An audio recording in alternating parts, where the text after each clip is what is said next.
नमस्कार दोस्तों, अवतार आईएएस एकेडमी में आप सभी का स्वागत है। आज हम चर्चा करेंगे भूगोल के प्रारंभिक विषय ब्रह्मांड की उत्पत्ति के बारे में। लेकिन हाँ दोस्तों, वीडियो देखने से पहले आप चैनल को सब्सक्राइब करें, ज्यादा से ज्यादा शेयर करें और बेल आइकन को दबाना ना भूलें।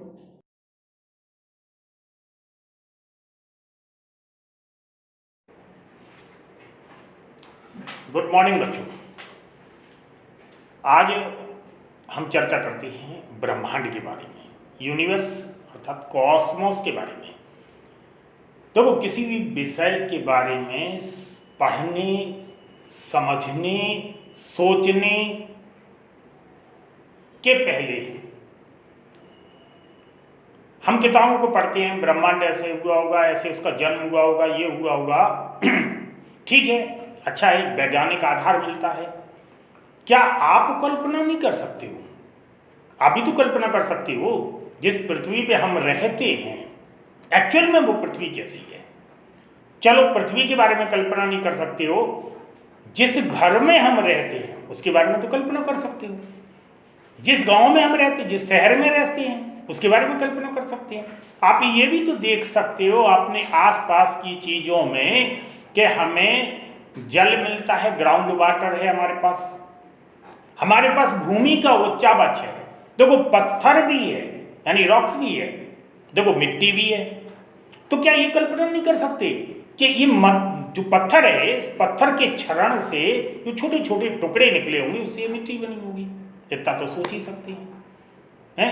हम ये भी सोच सकते हैं कि हमको जो प्रकाश मिल रहा है दिन में वो सूर्य से मिल रहा है, और जो हमें रात में प्रकाश नहीं मिलता है सूर्य से, क्यों नहीं मिलता? Matter is not this. जब नहीं मिलता है तो हमारे अंधेरा हो जाता है, तो हमें प्रकाश नहीं मिलता, तो हमें कृत्रिम प्रकाश की आवश्यकता पड़ती है। ये भी कल्पना कर सकते हैं। ये भी कल्पना कर सकते हैं, कुछ वैज्ञानिक आधारों को ले लो जिनकी हमें जानकारी हो गई, जैसे चंद्रमा है, जैसे अन्य ग्रह हैं, तारा है, इनके बारे में। तारा है मतलब उसका अपना खुद का प्रकाश है। ग्रह हैं तो ग्रह को ग्रह क्यों कहा गया है, थोड़ा बहुत वैज्ञानिक आधार ले सकते कि क्यों कहा गया, उनके अपने थ्योरम है। इंटरनेशनल जो एस्ट्रोलॉजी की जो यूनियन है उसका अपना एक थ्योरम है। जो हमारे जो पृथ्वी के इर्द गिर्द घूमते हैं जो उपग्रह वो हैं, मतलब इन सब चीज़ों के बारे में एक सोचने की ज़रूरत है। मैं आपको कोई कलेक्टर नहीं बना रहा, मैं आपको कोई अधिकारी नहीं बना रहा, मैं तो केवल ये चाहता हूँ कि आपका एक बौद्धिक विकास हो, आपकी खुद की क्षमताएं हो, आप खुद सोचें।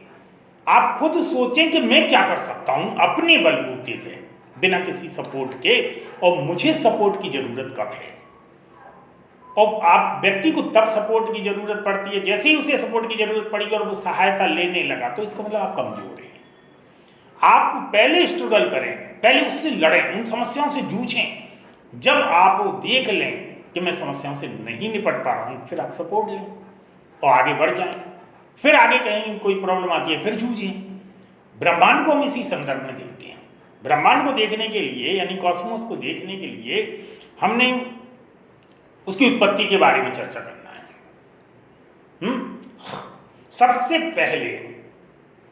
सबसे पहले ब्रह्मांड के संदर्भ में कोई ना कोई तो होगा जिसने सोचना आरंभ किया होगा। देखो भारत के संदर्भ में मुझे लगता है कि बहुत पहले भास्कर, बारामीर जैसे तमाम हमारे पास बुद्धिजीवी आए, और तमाम बुद्धिजीवियों ने इस ब्रह्मांड के, इस पृथ्वी के, हमारे सोलर सिस्टम के बारे में तमाम जानकारियां दी। लेकिन अंतर्राष्ट्रीय मामलों में अगर हम देखते हैं, इंटरनेशनल लेवल पे हम देखते हैं, तो हमारे इन बुद्धिजीवियों की बातों को शामिल नहीं किया जाता है। ये यथार्थ सच है। और जो आधुनिक जगत से टॉलमी, कोपरनिकस, हर्शेल, हबल वगैरह वगैरह, ये जो अन्य यूरोपीय विद्वान आते हैं, इन यूरोपीय विद्वानों को ही हम शामिल करते हैं। तो क्या हम जान सकते हैं कि ऐसा क्यों नहीं किया जाता, जबकि हमारे जो बुद्धिजीवी, खगोल शास्त्री, हमारे जो विद्वान थे, उन्होंने बहुत सटीक जानकारियां दी हैं ब्रह्मांड के बारे में, फिर भी हमने शामिल नहीं किया। तो इसका कुछ राजनीतिक अपने कारण होते हैं, क्योंकि यूरोप की शक्ति जब इस ब्रह्मांड के बारे में जब एक विस्तार से चर्चा की जा रही थी, जब इसे समेटा जा रहा था, जब इसे एस्टेब्लिश किया जा रहा था, जब इसके पूरे पारदर्शिता से एक ड्राफ्टिंग की जा रही थी। उस समय तक हमारा देश जो है ना वो विकास की मुख्य धारा से काफ़ी कट चुका था, और उस समय तक यूरोप और उसका संपूर्ण जो क्षेत्र है वो विकास की धारा में बहुत तेज़ी से दौड़ रहा था। तो उन लोगों ने ये वहीं पे इसको इस्टेब्लिश किया, वहीं पे ड्राफ्टिंग की, और अपनी ड्राफ्टिंग के आधार पर उन्होंने अपने बेस मान लिए। हम अपने प्रयासों से भी कुछ कर सकते हैं, हम अपने प्रयासों से भी दे सकते हैं, हम खोज कर सकते हैं, ये हमें कॉन्फिडेंट होना चाहिए। बात करते हैं ब्रह्मांड की जो है ना उत्पत्ति के संबंध में हिग्स बोसन जो थ्योरम है या हिग्स बोसन जो कण हैं उसको लिया जाता है। इसका मतलब ये हुआ कि सबसे पहले एक सिस्टमेटिक तरीके से जो कोशिश की गई है वो मिस्र और यूनानी परंपरा का एक खगोल शास्त्री यानी विद्वान व्यक्ति था जिसका नाम था टॉलमी। क्लाडियस टॉलमी ने 140 एडी में सबसे पहले ये कहा कि पृथ्वी केंद्र में है और ये जो ग्रह हैं हमारे जो आसपास जो ग्रह हैं ये इस पृथ्वी के चारों ओर परिक्रमा करते हैं। अब इस पृथ्वी के चारों ओर परिक्रमा करते हैं ये ग्रह, भाई उनकी पहुंच वहां तक थी, यही उनके लिए ब्रह्मांड था। आज का ब्रह्मांड उनके लिए ब्रह्मांड नहीं था, उनकी पृथ्वी उनके आसपास जो चीजें दिख रही हैं वही उनका ब्रह्मांड, तब उसी को ब्रह्मांड समझते थे। तो उसी के संदर्भ में उन्होंने अपना एक थ्योरम दिया, तो उनके थ्योरम को जियोसेंट्रिक कहा गया। जियो का मतलब होता है अर्थ और सेंट्रिक का मतलब होता है सेंटर में, मतलब पृथ्वी केंद्र में। देखो ना, उसने कहा पृथ्वी केंद्र में मतलब जियोसेंट्रिक यानी पृथ्वी केंद्र में, इसी से सिद्धांत का नाम रख दिया गया, उसे जियोसेंट्रिक सिद्धांत कहा गया। इसके बाद 140 एडी से लेके 1543 एडी तक हमारा ये थ्योरम चलता रहा। मतलब हम लोग यही मानते रहे, हम लोग से मतलब है वो लोग जो युगीन परिस्थितियों के लोग थे वो अपने धर्म शास्त्रों में अपने व्यस्त थे और वो अपने धार्मिक गतिविधियों में व्यस्त थे, अपने जीवन में व्यस्त थे। बहुत ज़्यादा उनके पास ना तो इतना समय था ना बहुत ज़्यादा वो था लोगों को, लोग अपनी जीविका चलाने में ही मस्त रहे। बहुत ही कम विद्वान इर्द गिर्द जो है ना कभी कभी उभरते रहे, अपने वक्तव्य अपने व्याख्यान जो है अपनी किताबों में देते रहे, अपने लेखन में देते रहे। उनके लेखन से ही हमें काफ़ी कुछ जानकारियाँ मिल जाती हैं। लेकिन अब तक जो है अंतर्राष्ट्रीय जगत में इस लेवल पे यही माना गया है 1543 तक के पृथ्वी केंद्र में। 1543 में एक व्यक्ति आता है कोपरनिकस, जो पोलैंड का एक खगोल शास्त्री था। 1543 में उसने एक थ्योरम दिया कि पृथ्वी केंद्र में नहीं है इस ब्रह्मांड के, इस कॉस्मोस के पृथ्वी केंद्र में नहीं है, बल्कि सूर्य केंद्र में है। और ये सारे ग्रह और उपग्रह ये सब सूर्य के परिक्रमा करते हैं। इसे हेलियोसेंट्रिक, हेलियो मतलब सूर्य, हेलियोसेंट्रिक थ्योरम दिया गया। इसके बाद फिर इस पर विकास चलने लगा। हर्शेल जो एक ब्रिटिश विद्वान था, 1805 में दूरबीन की सहायता से इसने हमारे सोलर फैमिली को देखा और आकाशगंगा के बारे में पता लगा। तब उसने बताया कि हमारा जो सौर परिवार है वो एक आकाशगंगा का एक छोटा सा अंश है और इस आकाशगंगा में करोड़ों लाखों तारे हैं। तो यानी 1805 में पहली बार हमें ये जानकारी हुई। इसके बाद करते हैं पी हबल की। 1925 में पी हबल ने जो है ना ब्रह्मांड के बारे में जो है ना वो एक वही दूरबीनों की सहायता से, अब तक दूरबीन आ चुका था, दूरबीनों की सहायता से जो है ना या अन्य शक्तिशाली यंत्रों की सहायता से ये बताने की कोशिश की कि दृश्य पथ में मतलब जहां तक दिखाई देता है, जहां तक मतलब यंत्रों की सहायता से जहां तक दिखाई देता है वह हमारा ब्रह्मांड है। और इस ब्रह्मांड की जो व्यास है यानी इस ब्रह्मांड का जो डायामीटर है वो 250 करोड़ प्रकाश वर्ष है। 250 करोड़ प्रकाश वर्ष। एक प्रकाश वर्ष का मतलब होता है कि सूर्य के प्रकाश की किरण के द्वारा एक वर्ष में जितनी दूरी चलती है वो उसे एक प्रकाश वर्ष कहते हैं। कल्पना करो सूर्य के प्रकाश हम तक लगभग 8 मिनट में आ जाता है, लगभग 8 मिनट में आ जाता है। कहां से? 14.98 करोड़ किलोमीटर से। मतलब सूर्य हमसे जो औसत डिस्टेंस है वो 14.98 करोड़ किलोमीटर और 14.98 करोड़ किलोमीटर वो 8 मिनट में तय कर लेता है। तो एक साल में कितना तय करता होगा?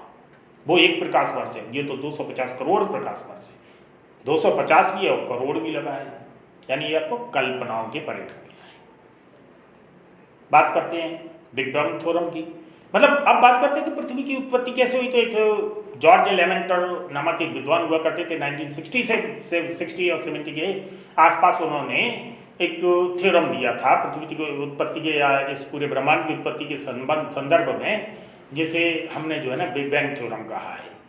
उन्होंने ये माना था कि एक विशाल भारी कणों से बना हुआ आग का गोला था। धीरे धीरे वो आग का गोला ठंडा हुआ होगा तो भारी कणों से बना था, उसमें एक संकुचन हुआ और फिर इसके बाद उसमें विस्फोट हुआ तो असंख्य टुकड़े छिटक गए इस पूरे ब्रह्मांड में, इस पूरे अंतरिक्ष में असंख्य टुकड़े छिटक गए। और इसके बाद छिटक गए मीन से दूर दूर हो गए। और इसके बाद जो है ना उनमें एक धीरे धीरे फिर आकर्षण पैदा हुआ, आकर्षण से कुछ और टुकड़े जुड़ते चले गए, ऐसे हमारे ब्रह्मांड की उत्पत्ति हुई। अब तक हम इसी सिद्धांत को मानते आए हैं, बिग बैंग थ्योरम को मानते आए थे, जॉर्ज लेमेंटर ने दिया था। ये एक पादरी थे।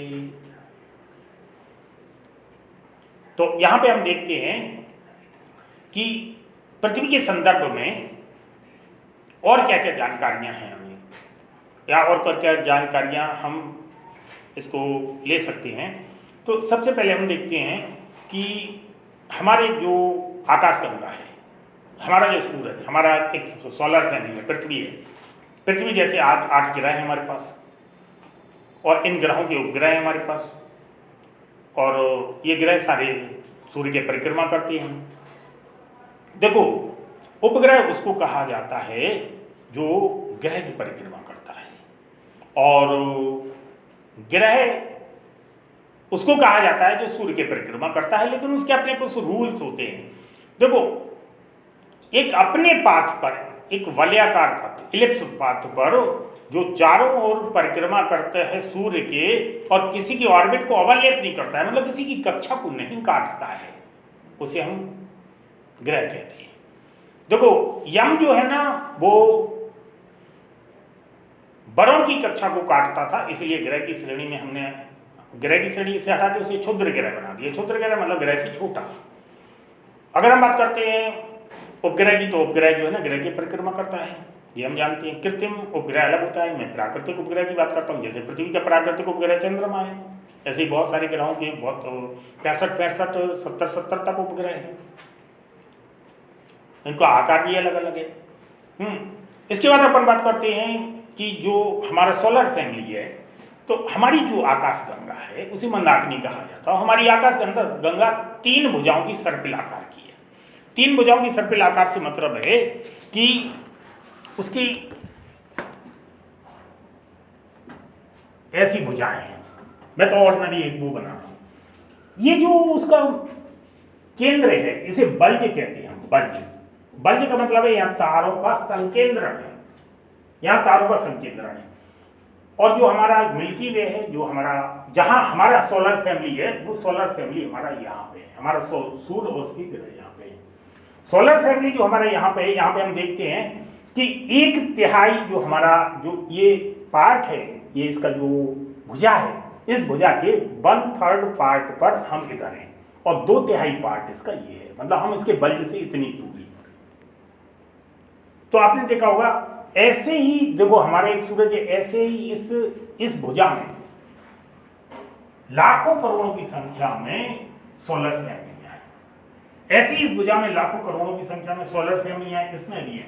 देखो, जिस प्रकार से पृथ्वी परिक्रमा करती है सूर्य के इलिप्स में, अंडाकार मार्ग पे, सूर्य भी परिक्रमा करता है इस प्रकार से, ऐसे ही। यानी ये भुजाएं ऐसे घूमती रहती हैं, ये अपने केंद्र बिंदु के सापेक्ष ऐसे घूमती रहती है। और हमारा सूर्य ऐसे घूमता रहता है, हमारी पृथ्वी ऐसे घूमती रहती है, और पृथ्वी के चारों ओर इसी प्रकार से जो है चंद्रमा घूमता रहता है।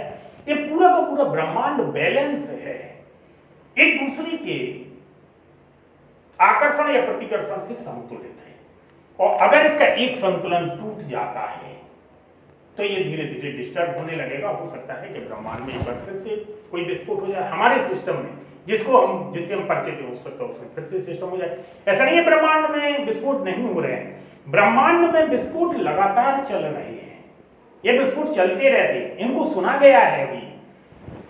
अब हम वैज्ञानिक तरीके से काफी कुछ जान रहे हैं, लेकिन ब्रह्मांड इतना बड़ा है, फिर भी हम इस आधुनिक परंपरा में इतने सारे यंत्रों के साथ ब्रह्मांड के बारे में बहुत कुछ जानते हैं, लेकिन ब्रह्मांड के संदर्भ में अगर देखा जाए तो केवल हम 2% ही ब्रह्मांड की जानकारी रखते हैं।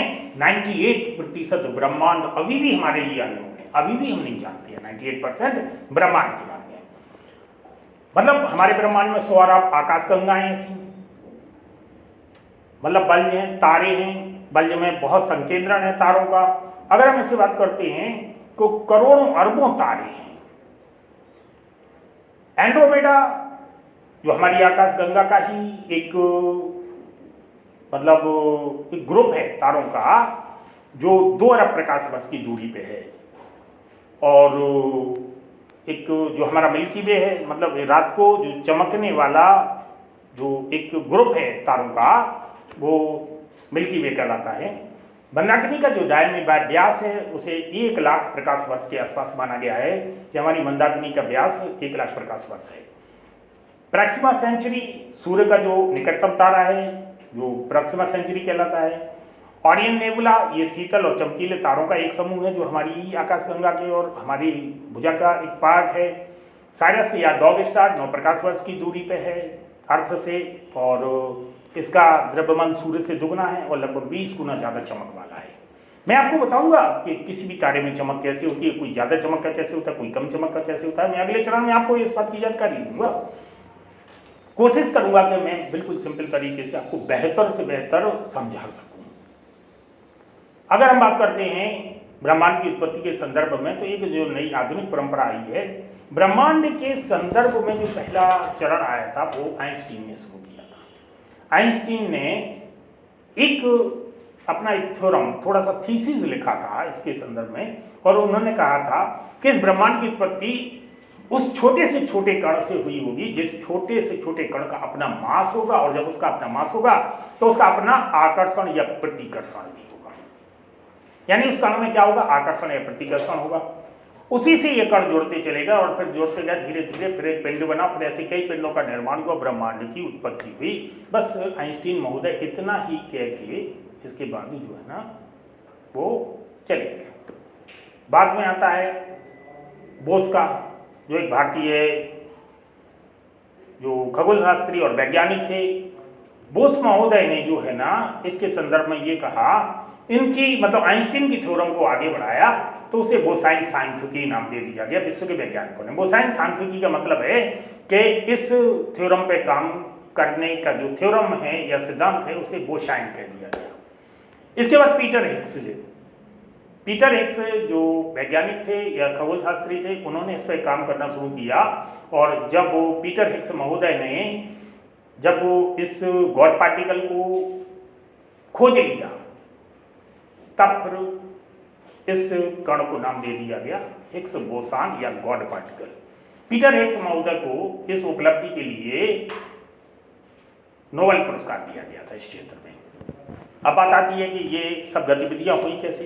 देखो, एक संस्था European centre for nuclear research यानी सर्न, CERN, सर्न एक संस्था है। इस संस्था में 1000 वैज्ञानिकों ने सहयोग किया और इस गॉड पार्टिकल के बारे में खोज करना चाहते थे। वास्तव में ये खोज करना तो चाहते थे, मतलब ये जो सूर्य है, सूर्य में जो शल्यन होता है, सूर्य के शल्यन के बारे में खोज करना चाहते थे। विखंडन के बारे में तो हम लोग जानते हैं, नाभिकीय विखंडन। नाभिकीय संलयन के बारे में ये जानकारी चाहते थे कि नाभिकीय संलयन कैसे होगा। एक प्रयोगशाला तैयार की जाए, एक ऐसी मजबूत प्रयोगशाला तैयार की जाए, उसमें नाभिकीय संलयन की प्रक्रिया को एक्टिवेट करवाया जाए। अगर नाभिकीय संलयन की प्रक्रिया एक्टिवेट हो जाती है तो हमें सूर्य के सिद्धांतों का काफी हद तक पता लग जाएगा। इस प्रकार के इन लोगों का एक सोचने का नजरिया था। इन्होंने क्या किया, इन्होंने पोलैंड के जेनेवा के निकट जो है ना एक 175 मीटर गहराई पर 27 किलोमीटर एक गोल एक प्रयोगशाला बनाई। लार्ज हैड्रन कोलाइडर जो LHC के नाम से जानी गई, इस प्रयोगशाला पे इन्होंने 2008 में जो है ना प्रयोग करना शुरू किया, जिसमें भारत के 200 वैज्ञानिक भी शामिल थे। इस प्रयोगशाला में जब प्रयोग किया गया तो हीलियम गैस का रिसाव हो गया और प्रयोग बंद हो गया था। इसके बाद फिर दोबारा प्रयास किए गए और लगातार अभी भी उस पर प्रयास चल रहा है।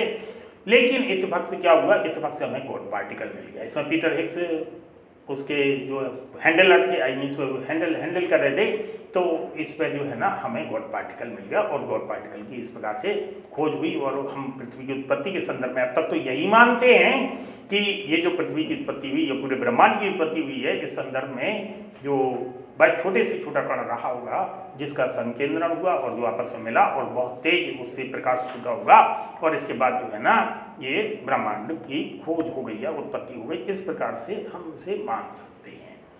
आज हम इसको यहीं तक रहने देते हैं, कल इसके बारे में और विश्लेषण करेंगे। और कल हम कैसे होता है तारों का जन्म, कैसे होती है तारों की मृत्यु, सूर्य तारे की नेचर क्या है, सूर्य से अलग नेचर के तारे कौन कौन से हैं, कौन से हैवी पार्टिकल से बने हुए हैं, कौन से वीक पार्टिकल से बने हुए हैं यानी लाइट पार्टिकल से बने हुए हैं, किस तारे में चमक का कारण क्या है, किस तारे में कम चमक का कारण क्या है, तारे जन्म कैसे लेते हैं, तारों की मौत कैसे होती है।